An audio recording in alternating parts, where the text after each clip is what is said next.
বিবি জুলাইখা ইউসুফকে নিজের জালে ফাঁসার জন্য, নিজের কাছে করার জন্য ইউসুফকে দাওয়াত দিয়েছে, ইউসুফ তুমি উপরে এসো, ভিতর দিকে এসো, রুমের ভিতরে এসো। আল্লাহর কোরআন বলছেন জুলাইখা হেঁটে হেঁটে চলে যায় আর ইউসুফ হাঁটতে হাঁটতে চলে যায়। একটা করে দরজা পার করে আর একটা করে গট লক করে দেয়, দরজা বন্ধ করে দেয়।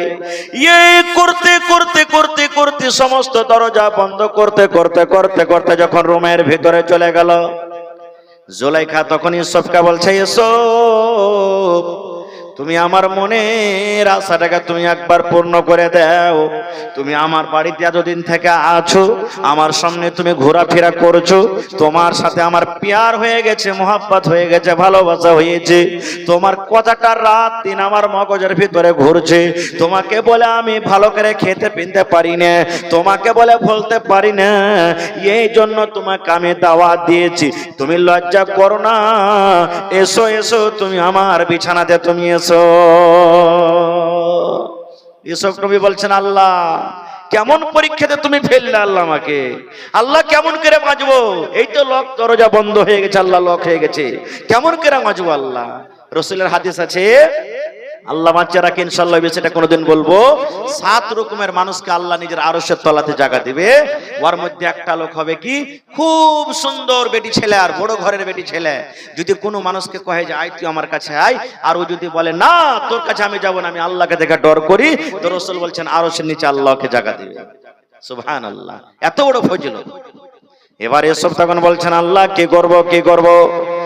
বারবার বিবি জুলাইখা তাকে দাওয়াত দিচ্ছে, ইউসুফ ঘর বন্ধ হয়েছে, জানলা খিড়কি বন্ধ হয়েছে, এখানে কোনো মানুষ নাই, জন নাই, কেউ নাই, আমার স্বামীও বাড়িতে নাই।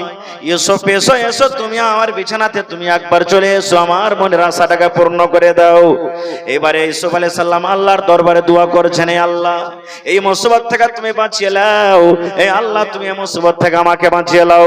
ওরে আল্লাহ বিসমিল্লাহ বলি যেমনই দরজার দিকে দৌড়াতে লাগলেন, ওরে আল্লাহ আল্লাহর দয়াতে দেখেন যে দরজা বন্ধ ছিল, ইউসুফ আলাইহিস সালাম দৌড়াতে লাগলেন দরজা থেকে দিয়ে। এবার যেমন যেমন দৌড়ায় তেমন তেমন দরজা পটপট পটপট পটপট করে খুলে চলে যায়।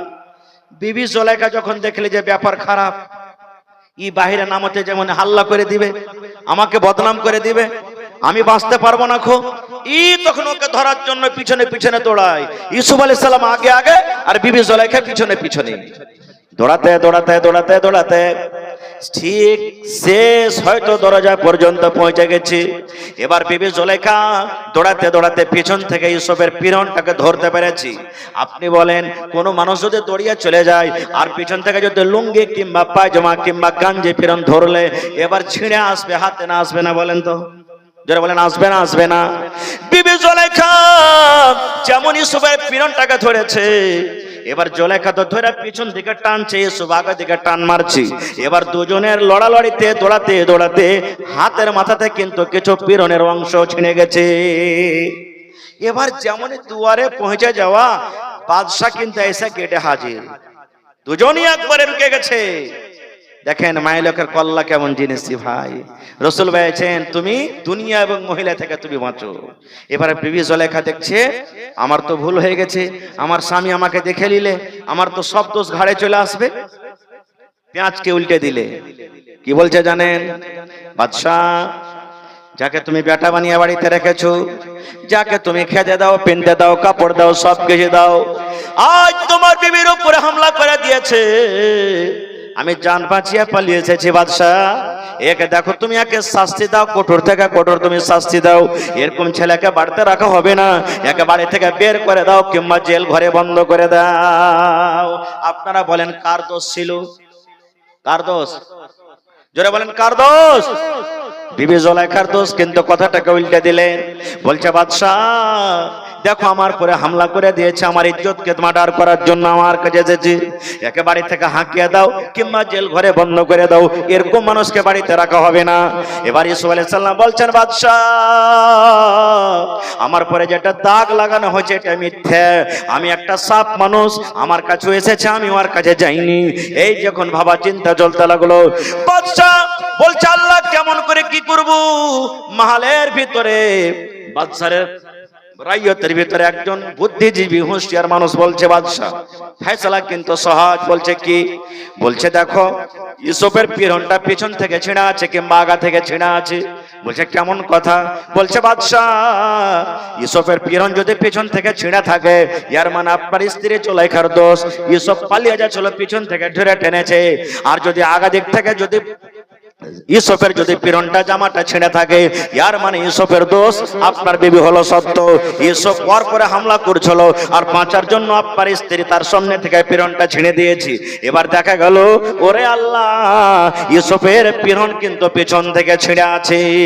বাদশা কিন্তু সবকিছু জানলেন। জানা পর বিবি জুলাইখাকে বকাঝকা করলেন আর বকাঝকা কর বলছি এই তোমরা নিজে শান্তি হয়ে যাও, এই কথাটা মহল থেকে তোমরা বের করিও না, এই কথাটা তোমরা গোড়াপিড়া করিও না, যা হওয়ার হয়ে গেল তোমরা এখান থেকে কথা বন্ধ করে দাও। কিন্তু একটা কোন শায়ের বলছে নিজের শেরে, হकीकत छुप नहीं सकती बनावट के उसूलों से, নাকি खुशबू आ नहीं सकती कभी कागज के फूलों से। এগুলা কথা লুকিয়ে থাকবে? লুকিয়ে থাকবে যে ভাই? কথা কিন্তু লুকিয়ে থাকে না। এর মুখে ওর মুখে ওর মুখে হতে হতে হতে গ্রামে কথা বাতাসের মতন ছড়িয়ে গেল। এবার গ্রামের মহিলারা তখন বলতে লাগলো, জুলাইখা কত পাগল মহিলা রে, আরে যদি তুই নিজের দিলখানটা দিক তো কোনো ভালো বড় ঘরে ছেলে কি দিক থেকে একটা চাকর বাড়িতে আছে, ওর সাথে তুই পিয়ার মোহাব্বত করলি? ছি ছি ছি ছি ছি, হায় হায় জুলাইখা, তোর হায়া শরম কিছু নেই? এরকম বলতে লাগলো। এই করতে করতে কথাটা কিন্তু বিবি জুলাইখার কানে পৌঁছে গেল। জুলাইখা তখন বলছে, থামরে লিস্সি লাগানিরা, তোর একটা মজা চাকাচ্ছি, আমি মজা চাকাচ্ছি। বলছে কি মজা? যতটি মহিলা ছিল সবকে দাওয়াত করেছে ওর বাড়িতে, সবকে বলেছে যে অমুক দিন তোরা চলে আসিস, সব মহিলাকে দাওয়াত করেছে। আর ইউসুফ আলাইহিস সালামকে বাড়িতে এত সুন্দর আল্লাহ রূপ দিয়েছেন আর ভালো ভালো দামি দামি কাপড় পিন্ধে আরো সুন্দর করে দিয়েছে তাকে। আর বলেছে ইউসুফ আজ আমার বাড়িতে একটা মাহফিল সাজছে, মাহফিলে তোকে শুধু একবার এই মাথা থেকে ওই মাথা পার করতে হবে, আর কিচ্ছু করতে হবে না। বলছে ঠিক আছে। এবারে মাহফিল সেজে গেছে। প্রত্যেক মহিলার হাতে বিবি জুলাইখা একটা করে ফল দিয়েছে, কাটা আমলেন সেবলেন, যেগুলো কেটে খেতে হবে এই ধরনের একটা ফল, আর একটা করে চাকু দিয়েছে হাতে। সব বসে আছে সুন্দরভাবে। বিবি জুলাইখা অর্ডার করবে তাহলে না খেতে পারবে। এখনকার সুবহানাল্লাহ অবস্থা, একদিক থেকে প্লেট দিতে গেল একদিক থেকে খেতে গেল। কিন্তু 10 বছর আগে নানা দাদুরা বসে আছেন, জিজ্ঞাসা করেন যতক্ষণ সবটি লোককে দেওয়া না হয়েছে ততক্ষণ খাইনি। বাড়ির লোকটা যখন না কয়েছে যে ভাই বিসমিল্লাহ কর ততক্ষণ খাই, এরকম ছিল না? ছিল না? জোরে বলেন। হ্যাঁ, একটা লোক দাওয়াত করেছে, মেলাটি 50টা লোককে মোটামুটি দাওয়াত করেছে। ওয়াতি ওর একটা দোস্ত থেকে দাওয়াত করেছে, সবকে সুন্দর করে খানা পিনা দিয়ে তখন ও লোকটা বলছে ভাই লোক আপ লোক তানাউল ফরমা লিজিয়ে, মানে আপ লোক খেয়ে লো এখন ভাই তোমরা। এই কথাটা শুনে তখন ওর দোস্তকে কিন্তু খুব ভালো লেগেছে। মাহফিলে যে এসেছিল কইছে হার দোস্ত এত সুন্দর করে কইছে আপ লোক তানাউল কর লিজিয়ে, তানাউল ফরমা লিজিয়ে, কত সুন্দর কথা, আমিও দাওয়াত করব আর এই কথাটাও আমি কহবো। মানে মজা লেগেছে ওকে। এই বাড়ি গেছে, বাড়ি গিয়ে তখন মেহমান সবকে ডেকেছে, ডাকার পর সবারই সামনে মানে কি যে থালি টালি দিয়ে দিচ্ছে। আর ও মনে করে আছে যে খাইতে আমি কহবো, তাইলে না খাইবে সব। এবার ও মনে করে আছে যে কহবো, সময় আসবে তো কহবো আপ লোক তানাউল ফরমা লিজিয়ে। ই সব প্লেট টিলেট দেওয়া বাড়ি আগে করতে করতে কথাটা কিন্তু ভুলে গেছে যে কহবো তো কহবো কি, আর থালি প্লেট সব দেওয়া হয়ে গেছে। আপ মেহমান বসে আছে যে ইজাজত কেনে দেয় না, ও ইজাজত দিবে তাহলে তো খাবো। এই কথাটা ভুলে যা, তখন দেখছে যে লেট হয়ে গেল, তখন মজলিস এসে কইছে আপ লোক ঠোঁস লিজিয়ে। বুঝতে পারলেন তো? সুবহানাল্লাহ। তো বিবি জুলাইখা বলছেন যে রুকো, এখানে তোমরা খাইতে পারবে না আমি যতক্ষণ আদেশ না করব। ওর উদ্দেশ্য তো অন্য ছিল না ভাই, কোরআনে আল্লাহ বয়ান করেছে ঘটনাটা। ওরে সুবহানাল্লাহ। এবার বিবি জুলাইখা প্রত্যেক মহিলার হাতে একটা করে চাকু দিয়ে দিয়েছে, একটা করে কাটার জন্য ফল দিয়ে দিয়েছে।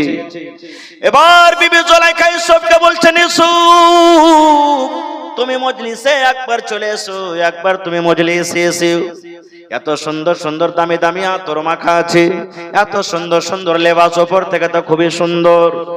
এবারে যেমনই মজলিস আসা, ওই টাইমে বিবি জুলেখা সমস্ত মহিলারাকে বলছে তোমরা ফল কাটো, তোমরা ফল কাটো, ফল কাটো, ফল কাটা তোমরা খাও।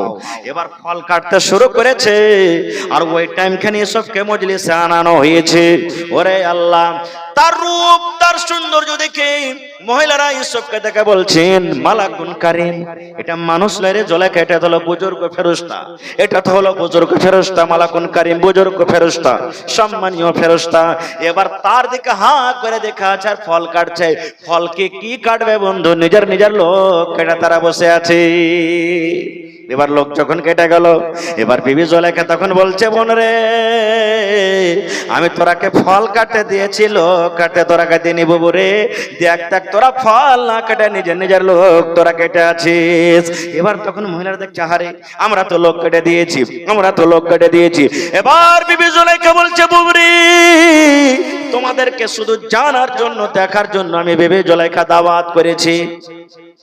তোমরা একটা নজর মাত্র দেখেছো, 1 সেকেন্ড 1 মিনিট তোমরা ইউসুফকে দেখেছো, আর 1 সেকেন্ডের মধ্যে তোমরা দেখে নিজের নিজের লোকটাকে কেটে বসে আছো বিবিরে।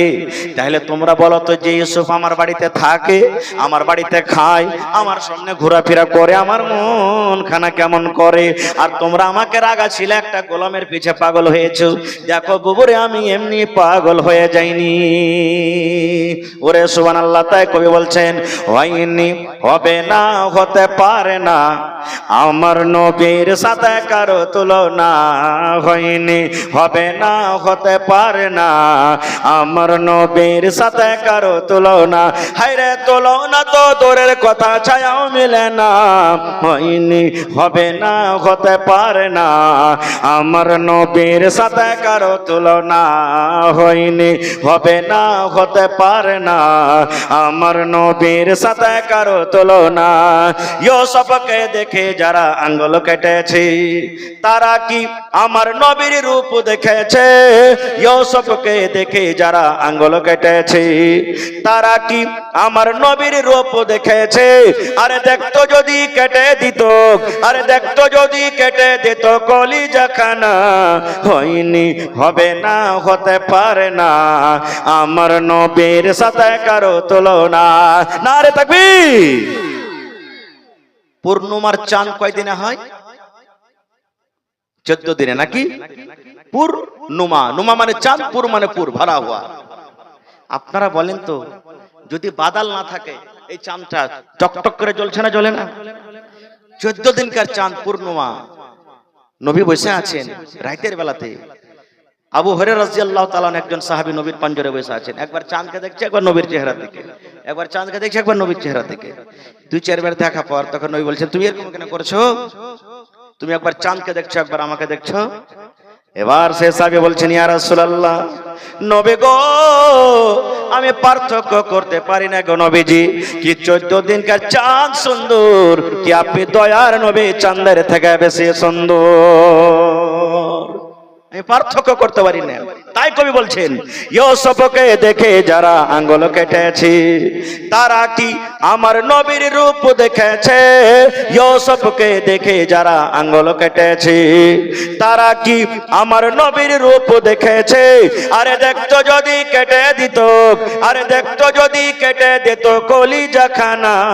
হয়নি, হবে না, হতে পারে না, আমার নবীর সাথে কারো তুলনা। হয়নি, হবে না, হতে পারে না, আমার নবীর সাথে কারো তুলনা। যার শানে আল্লাহ তাআলা করলেন ঘোষণা, খলকে আজিম আমার শাহে মদিনা। যার শানে আল্লাহ তাআলা করলেন ঘোষণা, খলকে আজিম আমার শাহে মদিনা। মুসলমান নবী ছাড়া কিছুই মানে না, মুমিনে কোরআন ছাড়া কিছুই বুঝে না। হয়নি, হবে না, হতে পারে না, আমার নবীর সাথে কারো তুলনা। হয়নি, হয়নি, হবে না, হতে পারে না আমার নবীর সাথে কারো তুলনা। হায়রে তুলনা তো দূরের কথা, ছায়াও মিলে না। হয়নি, হবে না, হতে পারে না আমার নবীর সাথে কারো তুলনা। হয়নি, হবে না, হতে পারে না আমার নবীর সাথে কারো তুলনা। এবার বেটি ছেলে হাঁটতে হাঁটতে আবেদের কাছে চলে গেছি। আবেদ নামাজ পড়েছি, নামাজের পর সালাম ফিরে যেমন দেখছে বেটি ছেলে বসে আছে। এইবার আবেদ বলছেন, আল্লাহর বান্দি জঙ্গলে কেন, কি তোমার দরকার হয়েছে, কি কারণে তুমি জঙ্গলের ভিতরে এসেছে বলো। এবার আবেদের সামনে মেয়ে ছেলেটা এসে বলছেন, এরে আল্লাহর বান্দা, আল্লাহ রাব্বুল আমিন আমাকে সুন্দর যৌবন দান করেছে রে। আল্লাহ রাব্বুল আমিন সুন্দর আমাকে রূপ দিয়েছে। এই জঙ্গলের ভিতরে কোনো মানুষ নাই, কোনো গা গ্রাম নাই, লোকজন নাই। তুমি এসো আমার সাথে, তুমি একবার মনের সাধটাকে তুমি পূরণ করে নাও। আবেদ বলতে লাগলো, না, এটা কাজ করতে পারবো না। আমি যদি এই কাজটা তোমার সাথে করতে যাই, আমার জীবনের আমল নষ্ট হয়ে যাবে, বরবাদ হয়ে যাবে। আমি জীবনের আমলকে নষ্ট করতে চাই না। আমি তোমার সাথে জেনা ব্যভিচার করতে পারবো না। যেমন কথাটা বলা। এবার বেটি ছেলে বলছে, আল্লাহর বান্দা, তুমি এ মদের বোতল নিয়ে নাও, আর এই মদ তুমি পান করে নাও, এই মদ তুমি পান করো। আবার আবেদ বলছে, না, এটাও করতে পারবো না। মদ পান করা হলো হারাম, শরাব পান করা হলো হারাম, এটা আমি গুনার কাজ করতে পারবো না। এবার বেটি ছেলে তখন বলছে, আল্লাহর বান্দা, যখন তুমি এটাও পারবে না, এই তুমি তালোয়ার নাও, আর তালোয়ার নিয়ে বাচ্চা ছেলেটাকে তুমি কাতাল করে দাও। এবার আবেদ বলছে, আল্লাহর বান্দিরে, আমি এটাও কাজ করতে পারবো না। একটা মাসুম বাচ্চাকে আমি কতল করতে পারবো না, একটা মাসুম বাচ্চাকে আমি জবাই করতে পারবো না। এটাও কাজ আমার দ্বারা তো হবে না, এটাও কাজ আমি করতে পারবো না। এবার তখন বেটি ছেলে বলছে, আল্লাহর বান্দা, তুমি আমার সাথে জেনাও করতে পারবে না, তুমি মদ পান করতে পারবে না, এই ছেলেটাকে তুমি জবাই করতে পারবে না। এবার তালোয়ার নিয়ে তার গর্দানে ধরিয়ে দিয়ে বলছে, আল্লাহর বান্দারে, এই তিনটার মধ্যে যতক্ষণ পর্যন্ত একটাও কাজ তুমি না করবে, আমি এই তালোয়ার দিয়ে তোমার গর্দানটাকে আমি উড়াইয়া দেব। একটা তোমাকে করতে হবে, হয় তুমি মদ পান করো, আর আমার সাথে জনা করো, আর না হলে বাচ্চাকে তুমি কাতাল করো। তিনটার মধ্যে একটা করো না, তোমার গর্দানকে উড়িয়ে দেব। আবেদের মনে ভয়, তালোয়ার হাতে আছে, বিশ্বাস না মেরে দিতেও পারে। এবার খুঁজতে লাগলো ছোট গুনাহ কোনটা। আপনারা বলেন তো, সব থেকে ছোট গুনাহ কোনটা? মদ পান করা না ছেলেটাকে কাতাল করা না জেনা করা? কোনটা গুনাহ সব থেকে ছোট? আপনারা বলেন। জেনা করা ছোট গুনাহ, এই ছেলেটা বলেছে। আর বলেন কেউ? দারু খাওয়া ছোট গুনাহ, আর বলেন কেউ? হ্যাঁ, আচ্ছা আপনারা বলেন তো, যারা দারু খায় ওরা কি জেল করে? কিন্তু মার্ডার করে দেন তো জেল চলিতে হবে। ও কি ওর বংশ তো জেল যাবে। জামানা যেরকম, একটা মার্ডার করে দেখেন খালি, নাকি? জেনা করে তো খুব হয়তো ৫-১০ লাখ টাকা জরিমানা করে দিবে। আর মদ করতে গেলে তো ওটাও খতম। তাহলে কোনটা ছোট গুনাহ হইল?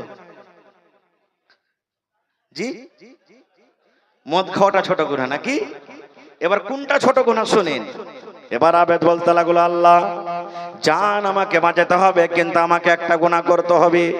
আমি যদি জেনা করি, এটা বড় গুনাহ হয়ে গেল, জীবনের আমল নষ্ট হয়ে যাবে। এটা তো আমার বিবি নয়, আমি জেনা করতে পারবো না। আমি যদি একটা বাচ্চা ছেলেকে কাতাল করে দিই, একটা মাসুম বাচ্চাকে কাতাল করে দেওয়া হবে। আল্লাহর কোরআন বলছেন, একটা লোককে যদি তুমি কাতাল করো, নাজায়েজ কাতাল করো, গোটা পৃথিবীর মানুষকে তোমার কাতাল করা হলো, মার্ডার করে দেওয়া হলো, এটাও গুনাহ করতে পারবো না। এবার ভাবা চিন্তা করে বলছেন, না রে না, আমি মদ পান করব, কিছু মদ পান করব, কিছু বোতলে থেকে যাবে, আর কিছু আমার পেশাব পায়খানা রাস্তা দিয়ে বের হয়ে যাবে। আমি আল্লাহর দরবারে কানবো, দোয়া করব, আল্লাহ রাব্বুল আমিন আমার এই গুনাহকে maaf করে দিবেন। এই ভাবা চিন্তা করে বলছে, এই লেসো, দাও মদের বোতল দাও।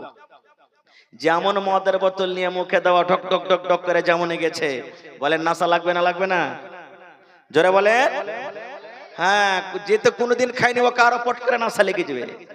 নাসা যখন লেগে গেল, এবার নাসার হালাতে তখন বলছে, রে আল্লাহর বান্দি, এসো তুমি আমার সাথে একবার, এসো আমার বিছানায় তুমি এসো। দেখেন আর একটা গুনার দিকে চলে গেল। নাসা কে জিনিস দেখেন। এবার তার সাথে জেনা করতে যাবে। এবার তার মনে হেঁটে করলো, রে আল্লাহর বান্দি, আমি যদি তোমার সাথে এখন জেনা করি, আরে পাঞ্জরে মাসুম বাচ্চা বসে আছে, কিয়ামতের দিন আমার পক্ষে গওয়া দিয়ে দিবে, আল্লাহ আমি ছোট বাচ্চা আমার সামনে জেনা করেছি, না না না তুমি তলোয়ার খান আমাকে দিয়ে দাও, প্রথমে আমি এই বাচ্চাকে মারবো, তারপর তোমার সাথে আমি জেনা ব্যভিচার করব। ভাইরে মদ পান করলো, এবার তলোয়ার নিয়ে বাচ্চাকে কাতাল করলো, কাতাল করার পর ওই মেয়ের সাথে সে কিন্তু জেনা ব্যভিচার করলো। তাই মুফাসসিরিনে কেরাম বলছেন গোটা পৃথিবীর মধ্যে রে জেনা করাটা হলো বড় গুনাহ, জেনা করাটা কাবিরা গুনাহ, ঝুট কথা বলা কাবিরা গুনাহ, শরাব পান করা কাবিরা গুনাহ, মিথ্যা কথা বলা কাবিরা গুনাহ, চগলখড়ি করা কাবিরা গুনাহ, গীবত করা কাবিরা গুনাহ। ওরে সুবহানাল্লাহ, আল্লাহর রাসূল বলেছেন এবং মুহাদ্দিসিনে কেরাম বলছেন সুবহানাল্লাহ, মুফাসসিরিনে কেরাম বলছেন ওই আবেদ যদি তিনটার মধ্যে মদ না পান কইরা, শরাব না পান কইরা যদি তার সাথে জেনা করতো, দুটা গুনাহ থেকে বেঁচে থাকতো, একটা বাচ্চাকে কাতাল করা এবং তার সেই জেনা করা, এবং যদি ওই বাচ্চাটাকে না মেরে এবং মদ না পান করে যদি ওই আল্লাহওয়ালা আবেদ যদি বাচ্চাকে কাতাল করতো, তাও দুটা গুনাহ থেকে বেঁচে থাকতো। কি কি দুটা গুনাহ? একটা জেনা করা গুনাহ, একটা মদ পান করা গুনাহ। এই জন্য বলছেন মুহাদ্দিসিনে কেরাম সমস্ত গুনার জড় হলো শরাব। শরাব না পান করলে দুটা গুনাহ থেকে বাস্তব না বেঁচে থাকতো। এই জন্য আজকে আমরা শরাবটাকে ছোট গুনাহ মনে করে নিয়েছি। খের যা হোক ভাই, আমি থেকে যাব না। এবার নবী তাকে বলছেন সাহাবীকে আহু আমাজনুন, এই তুমি কি পাগল আছো নাকি? তুমি যে জেনার কথাটা ডাইরেক্ট আমার সামনে স্বীকার করছো, তুমি পাগল আছো নাকি? সেই সাহাবী বলছেন ইয়া রাসূলুল্লাহ আমি পাগল নয় গো নবীজি, আমি পাগল নয়, আমি দিবানা নয়, আমি একটা ভালো মানুষ। নবী আমার একজন সাহাবীকে বলছেন এর মুখখানটা সিঙ্গে দেখো রে, মুখখানটা সিঙ্গে দেখো তো, এই মদ পান করেছে যে নাকি, এই শরাব পান করেছে যে নাকি, মুখখানটা সিঙ্গে দেখো। এবার একজন সাহাবী মুখ সিঙ্গে বলছেন ইয়া রাসূলুল্লাহ এই মদ পান করেনি, শরাব পান করেনি, ভালো মানুষ। এবার নবী বলছেন এই মায়েতকে তোমরা ময়দানে নিয়ে চলে যাও, এই মায়েতকে তোমরা মাঠে নিয়ে চলে যাও, আর একটা পাথর দিয়ে মেরে মেরে মেরে মেরে তোমরা শেষ করে দাও। ওরে সুবহানাল্লাহ, মায়েত কেন রাজি হয়ে গেল? ও জানছে ওরে আল্লাহ এর নাম হলো আল্লাহর ডর, এটা হলো আল্লাহর ভয়, এর নাম হলো আল্লাহর ডর। মায়েত জানছে নবীর দরবারে যদি আমি কবুল করে নি, আমাকে পাথর দিয়ে মেরে মেরে মেরে মেরে শেষ করে দেওয়া হবে, দুনিয়া থেকে আমাকে বিদায় করে হবে, কিন্তু শুধু আল্লাহর আযাবের ডর, জাহান্নামের ডর এবং আল্লাহর ভয়ে সে কিন্তু ইকরার করে নিল। এর নাম হলো কি? আল্লাহর ডর, আল্লাহর ভয়। আরেকটু আগে চলেন, কোরআনে একটা সূরা আছে সূরা ইউসুফ, শুনেছেন আপনারা? কোরআনে একটা সূরা আছে সূরা ইউসুফ, দেখবেন বেশি কিছু না করতে পারেন যারা উর্দু পড়িতে জানেন না, হিন্দিতে পাওয়া যাচ্ছে, হিন্দি পড়িতে জানছেন, ইংরেজি পড়িতে জানছেন, সব ভাষাতে কোরআন চলে এসেছে তরজমা। যারা উর্দু জানছেন উর্দু পড়বেন, যারা বাংলা জানছেন বাংলা। ঘটনা খুবই লম্বা, আশা করছি শুনে আছেন। আমি শুধু আমার বিষয়টাকে সামনে রাখার জন্য একটা পয়েন্ট আপনার সামনে বলছি। কোন নবী কি আল্লাহ, কোন নবীকে তার ভাইরা কুয়াতে ফেলেছিল? কথা বলেন। ইউসুফ নবীকে কে ফেলেছিল? আরো জোরে বলেন। তাহলে হাসাদ, ভাইয়ে ভাই হাসাদ হবে, মারপিট হবে, দাঙ্গা হবে, সব দিনই আসছে নাকি? ইয়ার আগে তো আদম নবীর দুটা বেটা হাবিল আর কাবিল লড়াই করেছিল, আর এক ভাই আর এক ভাইকে মার্ডার করে দিলেন। দুনিয়ার সব জায়গা প্রথম ইনসান মার্ডার করে মারা গেছে, সেটা হলো কি আদম নবীর দু বেটা, বড় বেটার নাম কাবিল, ছোট বেটার নাম হাবিল। বড় বেটা কাবিল ছোট ভাই হাবিলকে মেরে দিয়েছে, মার্ডার করে দিয়েছে। ভাইয়ে ভাই হাসাদ চলন সব দিনই আসছে নেই? যেমনই কুয়াতে ফেললেন, লম্বা ঘটনা, কুয়া থেকে কাফেলারা নিয়ে চলে গেলেন, বাজারে বিক্রি করলেন। আজ যে মিস্ত্রি কিনা বাড়িতে নিয়ে চলে গেলেন, মিশরের বাদশা বাড়িতে রাখলেন ছোট বাচ্চা। বিবিকে বলছে আর বাচ্চা টাচ্চা নাই, বলছে এই বিবি জুলাইখা এই বাচ্চাটাকে বাড়িতে রাখো, আমাদের লাভ হবে, ফায়দা দিবে, আমাদের ছেলে মেয়ে নাই হইতে পারে, আমরা তাকে বেটা বানিয়ে নেব। রেখে দিলেন। আর একটা কথা শুনেন, মেলাই মানুষ দুনিয়াতে এমন আছে যে ছেলে পিলা হয় না, এরকম আছে না নাই? হানা বলেন না, আছে না নাই? তখন ও ভাইয়ের বেটা লাই ইয়া বহিনের বেটা লাই এরকম লেখি লাই না, আর লেওয়ার পরে কি করে ও জমিন রেজিস্ট্রি করে আধার কার্ডে ও নিজের নামটা বসায়। এরকম হয়েছে? হারাম, চলবে না। বেটালিয়া মানুষ করেন মানা নাই, বেটিলিয়া মানুষ করেন মানা নাই, কিন্তু ওর আধার কার্ডে, পেন কার্ডে, সার্টিফিকেটে, ড্রাইভিং লাইসেন্সে, জাতিতে, নিবাসে, সব জিনিসে যেটা অরিজিনাল মা বাপ ওরই নাম বসবে। ওরই নাম বসবে, নাম পাল্টাতে পারবেন না আপনি। আর আমরা যে করছি পাল্টাচ্ছি, এটা হলো শরীয়ত বিরোধী কাজ, ভুল কাজ। এটা করা চলবে না, আমাদের জন্য চলবে না এটা করা। খার যা হোক, আস্তে আস্তে আস্তে আস্তে ইসব বড় হয়ে গেল। আল্লাহ রাসূলের হাদিস, গোটা পৃথিবীতে আল্লাহ তাবারক ওয়া তাআলা অর্ধেক রূপ, অর্ধেক সৌন্দর্য কিয়ামত পর্যন্ত সব মাইলক মদলককে দিয়েছেন। আর অর্ধেক রূপ আল্লাহ ইউসুফ নবীকে একলাই দিয়েছেন। মোবাইলে যদি একটা খালি ভালো বেটি ছেলেগুলাকে দেখতে পাই, মন খারাপ। কত সুন্দর রে, হয়েছে না হয় না?